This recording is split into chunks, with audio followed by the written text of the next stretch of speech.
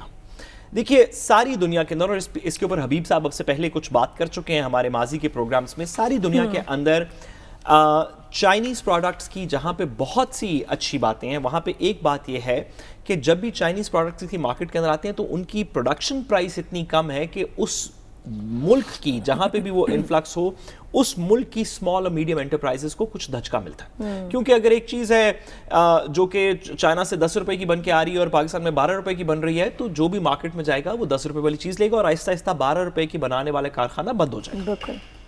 تو domestic policy کے اندر آپ کو کچھ پروٹیکشنز کی سلیبز چاہیے جو آپ کے نچلے سطح کے کارخانوں کو اور جو انٹرپرائزز ہیں ان کو پروٹیکٹ کرے. اوپر کی سطح تو پھر سروائیو کر جاتی ہے, کسی نے 2 ارب روپیہ بنانا تھا اس نے 1.5 بنا لیا تو پھر بھی وہ کسی طریقے سروائیو کر لے گا. آپ کو یاد ہے میں تو اس کے بڑے خلاف تھا کہ پرائیویٹ جیٹس میں جب بزنس مین اڑتے اڑتے آ رہے تھے حکومت سے بات کرنے کے لیے کہ ہم مر گئے, ہم رو رہے, تو بھئی اگر آپ پرائیویٹ جیٹ میں آ رہے ہیں نا تو آپ کوئی مر گئے اور رو رہے نہیں ہے نا. اس ملک کے اندر لوگوں کو روٹی نہیں مل رہی. تو چھوٹی انڈسٹری کی پروٹیکشن کی بات کی جائے, چھوٹی انڈسٹری کی پروٹیکشن کے لیے 3 سال کا وقت گزر گیا ہے. یہاں سے آنورڈز اگر پالیسیز بنائیں گے بھی تو ان کے ثمرات اس حکومت کے 5 سال میں نہیں ملیں گے. حکومت کر کیوں نہیں سکی, چھوٹے سے مختصراً مجھے بتا دیں, کیونکہ حکومت میں آنے سے پہلے تو وہ کہتے تھے کہ ہم چھوٹی انڈسٹری کو میرا اس میں صرف ایک, کل بھی میں نے بات کی تھی, آج بھی میرا اس میں ایک ہی جواب ہے.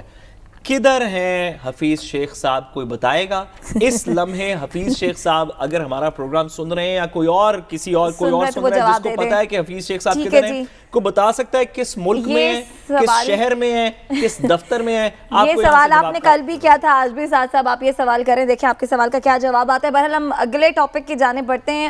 معاشی مشکلات عوام کے لیے جو ہے کم نہیں ہوئی بلکہ عوام کی مشکل میں مزید اضافہ ہونے جا رہا ہے. اور آپ کو بتائیں کہ گھریلو صارفین کو اب گیس جو ہے وہ صرف چند گھنٹے ملا کرے گی. گیس فراہمی کا جو نیا شیڈیول جاری کیا گیا اس کے مطابق صارفین کو صبح 5:30 سے رات 8:30 صبح 8:30 بجے تک جو ہے وہ گیس مہیا ہوگی, اور اس کے بعد دن 11:30 سے دوپہر 2 بجے تک جو ہے وہ گیس آئے گی. شام 4 سے رات 10 بجے تک گیس کی سہولت جو ہے وہ عوام کو میسر ہوگی. یہ بتائیے گا اس کے بعد اب عوام مزید کتنی مہنگائی بھگتے گی؟ دیکھیے ایک بات یہ ہے کہ جب آپ غلطی کرتے ہیں نا تو مولانا مودودی رحمۃ اللہ علیہ کہا کرتے تھے کہ غلطی کبھی بانجھ نہیں ہوتی, یہ بچوں پہ بچے جنتی چلی جاتی ہے. بات یہ ہے کہ پاکستان نے اپنی گیس کا جو نیچرل گیس کا ذخیرہ تھا اس کو بالکل اس طرح اڑایا ہے جس طرح کوئی ہاتھ تاپنے کے لیے آج کے موسم میں 1000 کے نوٹ رکھے اور انہیں آگ لگا دے. ہم نے بالکل اپنی اس دولت کو اس طرح تباہ کیا ہے. اس کی وجہ یہ ہے کہ ہم نے گیس گھروں میں گیس پہنچانا کوئی اچھا فیصلہ نہیں تھا. میں آپ کو عرض کرتا ہوں کہ ہمارے یہاں نالائکی آج کی بات نہیں ہے, ہمیشہ سے. تو جب ہماری گیس نکلی تو ہم چونکہ بہت ہی قابل لوگ تھے نا تو ہم نے کہا یہ گیس بانٹ دو مفت میں لوگوں کو. ہم اب بچپن میں ہمارے گھروں میں گیس اس طرح جلتی تھی کہ ماچس جلانے کی نوبت نہیں آتی تھی کہ گیس آپ ہلکا چولہا خواتین جلائے رکھتے تھی. اس کی وجہ یہ تھی کہ اس کا بل اتنا کم تھا, آپ نے اس سرمائے کو آگ لگا دی اور آگ لگا کے اس سے کچھ نہیں بنایا. اب آپ نے گھروں کو جو غیر ضروری طور پر گیس دی, اب آپ کو وہ گیس پیسے پورے کرنے کے لیے 20-25% لوگوں کو اب آپ کو باہر سے گیس بھی منگوانی پڑتی ہے, سب کچھ کرنا پڑتا ہے, اور آپ کے پاس بجلی وافر ہے لیکن آپ بجلی جلاتے نہیں ہیں کیونکہ لوگوں کا پورا سسٹم جو ہے وہ بجلی پہ نہیں ہے، گیس پہ ہے کھانا پکانے کا. جی. تو اور دوسرا ہے کہ آپ نے بجلی کے ریٹ Heating کا system بھی gas بجلی کے ریٹ بھی اتنے مہنگے کر دیے ہیں کہ آپ وہ بھی نہیں جلا سکتے. تو لہٰذا یہ نالائکی اعلیٰ نالائکی ہے.